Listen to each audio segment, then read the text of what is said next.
18 mois ont passé.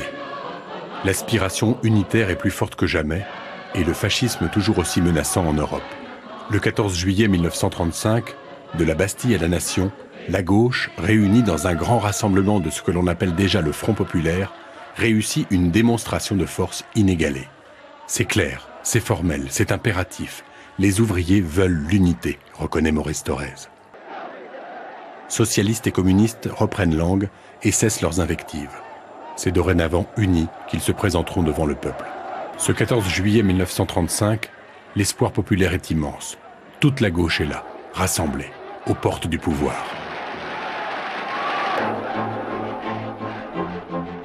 Le 3 mai 1936, ce large front populaire entre en force au Palais Bourbon.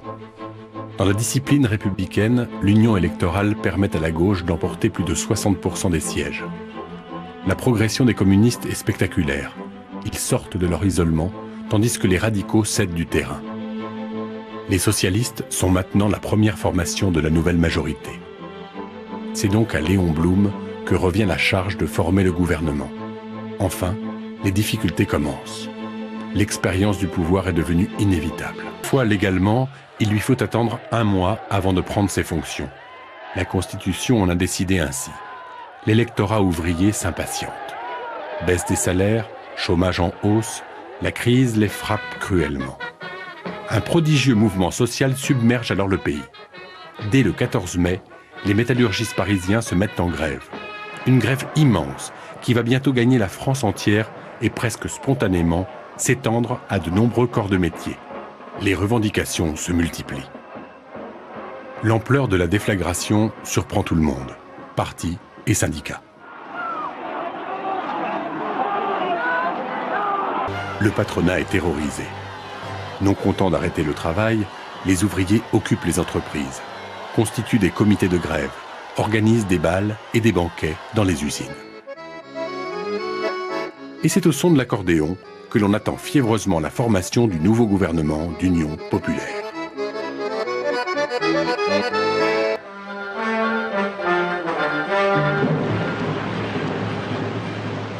Monsieur Léon Blum est appelé par Monsieur Albert Lebrun, qui le charge de former le nouveau ministère. Le gouvernement de Léon Blum est enfin investi le 4 juin 1936. Malheureusement, les photographes ne sont pas en grève.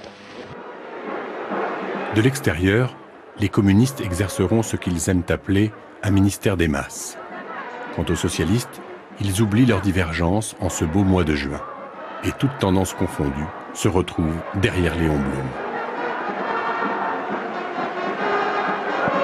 Le gouvernement au travail, les grèves ne s'arrêtent pas pour autant. Elles reprennent de plus belle. Les ouvriers, s'ils soutiennent le Front populaire, ne veulent pas relâcher la pression, ni sur leurs patrons, ni sur leurs députés. Le patronat et la CGT négocient à l'hôtel Matignon des accords qui seront signés le 7 juin. Mais le 11 juin, ils sont encore plus d'1,5 million à faire grève, quand le jour même au Parlement, Léon Blum fait voter la loi sur les conventions collectives et les congés payés, puis la semaine de 40 heures.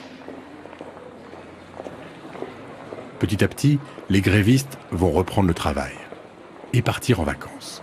Si le 2 en arithmétique est le chiffre le plus charmant. 2 semaines de congés payés. Des centaines de milliers de travailleurs vont profiter des billets de train à tarif réduit mis en place par le sous-secrétaire d'État au sport et aux loisirs, Léo Lagrange.